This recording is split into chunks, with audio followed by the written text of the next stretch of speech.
നമസ്കാരം, എല്ലാവർക്കും ആമീസ് ഫുഡ് കോർട്ടിലേക്ക് സ്വാഗതം. ഇന്ന് നമുക്ക് മീൻ പീര വറ്റിക്കുന്നത് എങ്ങനെയാണെന്ന് നോക്കിയാലോ. അപ്പോൾ ആദ്യം തന്നെ നമുക്ക് മീൻ പീരയ്ക്ക് ആവശ്യമായിട്ടുള്ള അരപ്പ് റെഡിയാക്കി എടുക്കണം. അപ്പോൾ അതിന് വേണ്ടിയിട്ട് ഞാനിപ്പോൾ ഒരു കപ്പോളം ചിരകിയെടുത്ത് തേങ്ങ എടുത്തിട്ടുണ്ട്. അതായത് ഒരു കപ്പ് എന്ന് പറയുന്നത് ഏകദേശം ഒരു മീഡിയം സൈസിലുള്ള ഒരു തേങ്ങയുടെ പകുതിയാണ് എടുത്തിരിക്കുന്നത്. അത് നമ്മുടെ മിക്സിഡ് ജാറിലേക്ക് ഇട്ട് കൊടുക്കാം.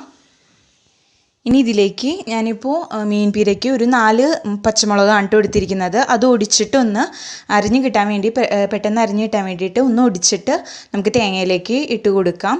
അപ്പോൾ അത് ഓരോരുത്തരുടെ എരിവിനനുസരിച്ച് മാറ്റം വരുത്താം കേട്ടോ. ചിലപ്പോൾ ചില മുളകിന് എരിവ് കുറവായിരിക്കും, അപ്പോൾ നോക്കിയിട്ട് ചേർത്ത് കൊടുക്കാം. അതേപോലെ തന്നെ ഒരു ചെറിയ കഷ്ണം ഇഞ്ചി ഞാൻ ഇതേപോലെ ചെറുതായിട്ട് കട്ട് ചെയ്തെടുത്തിട്ടുണ്ട്, അതും ഇതിലേക്ക് ഇട്ട് കൊടുക്കാം.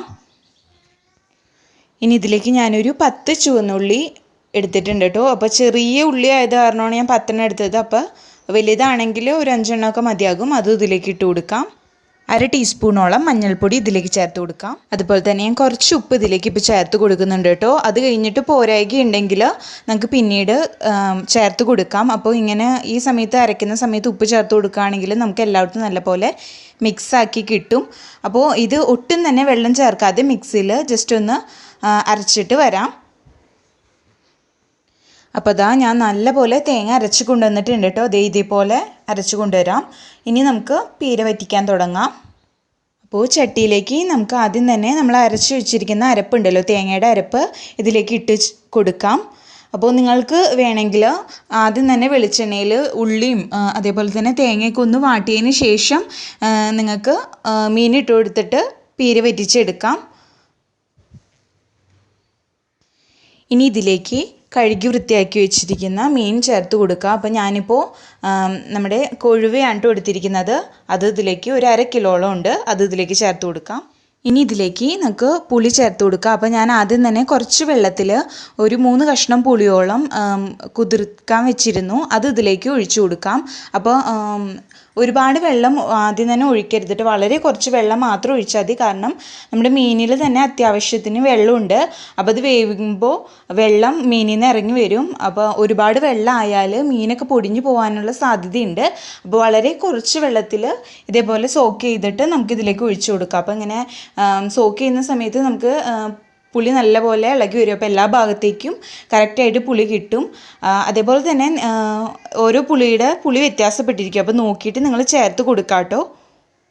ഇനി ഇതിലേക്ക് 1 ടീസ്പൂണോളം വെളിച്ചെണ്ണയും കൂടി ചേർത്ത് കൊടുക്കാം. എന്നിട്ട് കൈവച്ചിട്ട് നല്ല പോലെ തേങ്ങയും അതേപോലെ തന്നെ മീനും നല്ല പോലെ മിക്സ് ചെയ്തെടുക്കാം. അപ്പോൾ ഉപ്പ് നിങ്ങൾക്ക് കുറവുണ്ടെങ്കിൽ, നമ്മൾ വേവിക്കുന്ന സമയത്ത് കുറവുണ്ടെങ്കിൽ അപ്പോൾ ചേർത്ത് കൊടുക്കാം. കാരണം നമ്മൾ അരച്ചപ്പോൾ കുറച്ച് ഉപ്പ് ചേർത്ത് കൊടുത്തിരുന്നു. അതേപോലെ തന്നെ പുളി നിങ്ങൾക്ക് ടേസ്റ്റ് നോക്കുമ്പോൾ, വെന്ത് കഴിഞ്ഞതിന് ശേഷം ടേസ്റ്റ് നോക്കുമ്പോൾ കൂടുതലാണെന്ന് തോന്നുകയാണെങ്കിൽ ആ സമയത്ത് നിങ്ങൾക്ക് പുളിയെടുത്ത് മാറ്റാം കേട്ടോ.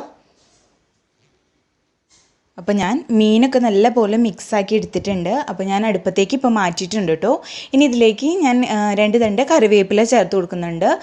നമ്മൾ ആദ്യം ചേർത്ത് കൊടുത്തിട്ടുണ്ടായിരുന്നില്ല. അപ്പോൾ ഇത് വീട്ടിലുണ്ടായ നല്ല നാടൻ കറിവേപ്പിലയാണ് കേട്ടോ. അപ്പോൾ അത് ചേർത്തിട്ട് ഒന്ന് മിക്സാക്കി കൊടുക്കാം. അപ്പോൾ നമ്മൾ പ്രത്യേകം ശ്രദ്ധിക്കേണ്ട കാര്യം എന്താണെന്ന് വെച്ചാൽ, പീര ഉണ്ടാക്കുമ്പോൾ എല്ലാവർക്കും പറ്റുന്നതാണ്, ഒരുപാട് വെള്ളം ഒഴിക്കും. അപ്പോൾ ഒഴിക്കുമ്പോൾ മീനൊക്കെ വളരെയധികം പൊടിഞ്ഞു പോകും. അപ്പോൾ നമുക്ക് കറക്റ്റ് ആ പരുവത്തിന് കിട്ടില്ല. അതേപോലെ തന്നെ മീനൊക്കെ നമുക്ക് ഈ മീൻ ഒക്കെ പെട്ടെന്ന് വെന്ത് കിട്ടുന്നത് ആണ്. അപ്പോൾ ഒരുപാട് വെള്ളം ഒഴിക്കാതിരിക്കാൻ ശ്രദ്ധിക്കാം. ഇനി ഇത് മൂടി വെച്ചിട്ട് നമുക്ക് വേവിച്ചെടുക്കാം. അപ്പോൾ ഒരു ലോ ഫ്ലെയിമിലേക്ക് നമുക്ക് മാറ്റാം. എന്നിട്ട് ഇത് മൂടി വെച്ചിട്ട് ഒരു 5 മിനിറ്റോളം നമുക്ക് വേവിച്ചെടുക്കാം. ഇപ്പോൾ ഒരു 5 മിനിറ്റ് കഴിഞ്ഞിട്ടുണ്ട്. നമുക്കിതൊന്ന് തുറന്ന് നോക്കാം. ഇപ്പോൾ നോക്കിയാൽ തന്നെ കാണാം നമ്മുടെ മീനിൽ നിന്ന് നല്ലപോലെ വെള്ളമൊക്കെ ഇറങ്ങി വന്നിട്ടുണ്ട്. അപ്പോൾ ഇതൊന്ന് നമുക്ക് ഇളക്കി കൊടുക്കാം. അപ്പോൾ ഈ സമയത്ത് ഉപ്പ് കുറവുണ്ടെങ്കിൽ നിങ്ങൾക്ക് ചേർത്ത് കൊടുക്കാം കേട്ടോ. അപ്പോൾ 1 ടീസ്പൂൺ വെച്ചിട്ട് പതുക്കെ ഇളക്കി കൊടുക്കാൻ ശ്രദ്ധിക്കുക. വളരെയായിട്ട് കുത്തി ഇളക്കുമ്പോൾ മീനൊക്കെ വളരെയധികം പൊടിഞ്ഞു പോകാൻ സാധ്യതയുണ്ട്. അപ്പോൾ പതുക്കെ നമുക്കിത് ഇളക്കി കൊടുക്കാം. ഇപ്പോൾ ഇതാ മീനൊക്കെ ഞാൻ നല്ലപോലെ മിക്സാക്കി എടുത്തിട്ടുണ്ട് കേട്ടോ. അപ്പോൾ ഇനി ഞാൻ ഇത് തുറന്നിട്ടിട്ടാണ് വേവിക്കുന്നത്. ഒരു 10 മിനിറ്റോളം ഞാനിപ്പോൾ തുറന്നിട്ടിട്ട് ഇതിലെ വെള്ളമൊക്കെ വറ്റിച്ച് മീനൊക്കെ അപ്പോഴേക്കും നല്ലപോലെ നമുക്ക് വെന്ത് കിട്ടുകയും ചെയ്യും. അപ്പോൾ നിങ്ങൾക്ക് ഈ സമയത്ത് നോക്കുകയാണെങ്കിൽ മീൻ വെന്തിട്ടില്ല എന്ന് തോന്നുകയാണെങ്കിൽ ഒന്ന് മൂടി വെച്ചിട്ട് വേവിച്ചെടുക്കാം. അതേപോലെ തന്നെ ഒരുപാട് വെള്ളം തോന്നുകയാണെങ്കിൽ കുറച്ച് ഹൈ ഫ്ലെയിമിലിട്ടിട്ട് നല്ലപോലെ വെള്ളം ഒന്ന് വറ്റിച്ചെടുക്കാം. അപ്പോൾ ഒരു 10 മിനിറ്റ് കഴിയട്ടെ. ഇപ്പോൾ ഇതാ ഒരു 10 മിനിറ്റ് കഴിഞ്ഞിട്ടുണ്ട്. മീനിലെ വെള്ളമൊക്കെ വറ്റിയിട്ടുണ്ട്. അതേപോലെ തന്നെ മീൻ അത്യാവശ്യത്തിന് വെന്തിട്ടുമുണ്ട്. മീനൊക്കെ അധികം പൊടിഞ്ഞൊന്നും പോയിട്ടില്ല കേട്ടോ. ചെറിയ പൊടിച്ചിലൊക്കെ ഉണ്ടാവും ഏത് മീൻ ചേർത്ത് കൊടുത്താലും. നമ്മൾ ഒരുപാട് കുത്തി ഇളക്കാതിരിക്കാൻ ശ്രദ്ധിക്കുക. കുത്തി ഇളക്കുമ്പോഴാണ് മീൻ ഒരുപാട് പൊടിഞ്ഞു പോകാൻ സാധ്യതയുള്ളത്. അതേപോലെ തന്നെ ഇടയ്ക്ക് പതുക്കെ ഇളക്കി കൊടുക്കാനും മറക്കരുത്, അതല്ലെങ്കിൽ അടിക്ക് പിടിച്ച് പോകാൻ സാധ്യതയുണ്ട്. അപ്പോൾ ഇനി ഇതിലേക്ക് അവസാനമായിട്ട് ഞാൻ കുറച്ച് കറിവേപ്പിലയും കൂടി ചേർത്ത് കൊടുക്കുന്നുണ്ട്. അതേപോലെ തന്നെ കുറച്ച് പച്ച വെളിച്ചെണ്ണയും കൂടി ഇതിലേക്ക് ചേർത്ത് കൊടുക്കുന്നുണ്ട്. അപ്പോൾ അവസാനം ഈ പച്ച വെളിച്ചെണ്ണയും കറിവേപ്പിലയും ചേർത്ത് കൊടുക്കുമ്പോൾ നല്ലൊരു ഫ്ലേവറാണ്, നല്ലൊരു ടേസ്റ്റ് ആയിരിക്കും നമ്മുടെ മീൻ പീരയ്ക്ക് ഉണ്ടാവുക. അപ്പോൾ ഞാനിപ്പോൾ അതെല്ലാം ചേർത്ത് കൊടുത്തിട്ട് ഒന്ന് മിക്സ് ചെയ്ത് കൊടുക്കുന്നുണ്ട്. മീൻ പതുക്കെ മിക്സ് ചെയ്ത് കൊടുക്കുക. എന്നിട്ട് നമുക്ക് ഗ്യാസ് ഓഫ് ചെയ്യാം കേട്ടോ. അപ്പോൾ ഞാനിപ്പോൾ മൺചട്ടി എടുത്തിരിക്കുന്നത് കാരണം തന്നെ മൺചട്ടിയിൽ ചൂട് ഒരുപാട് നേരം നിൽക്കും. അപ്പോൾ നമുക്ക് ഈ സമയത്ത് ഓഫ് ചെയ്യുകയാണെങ്കിൽ കറക്റ്റ് ആ പരുവത്തിന് എല്ലാവരും നല്ല ഡ്രൈ ആയിട്ട് കിട്ടും. അപ്പോൾ ഇത്രയേ ഉള്ളൂ, നമ്മുടെ സ്വാദിഷ്ടമായ മീൻ പീര ഇവിടെ റെഡി ആയിട്ടുണ്ട്. നമ്മൾ ഹോട്ടലിലൊക്കെ ചെല്ലുമ്പോൾ കിട്ടുന്ന അതേ ടേസ്റ്റിൽ തന്നെയാണ് കേട്ടോ ഈ മീൻ പീര ഉണ്ടാക്കിയിരിക്കുന്നത്. അപ്പോൾ ഇത്രയേ ഉള്ളൂ, നമ്മുടെ ടേസ്റ്റി ആൻഡ് ഈസി ആയിട്ടുള്ള മീൻ പീര ഇവിടെ റെഡി ആയിട്ടുണ്ട്. നിങ്ങൾക്ക് ഇത് ചാള വെച്ചിട്ടും ചെയ്യാം കേട്ടോ, ഈ മീൻ പീര വറ്റിക്കാം.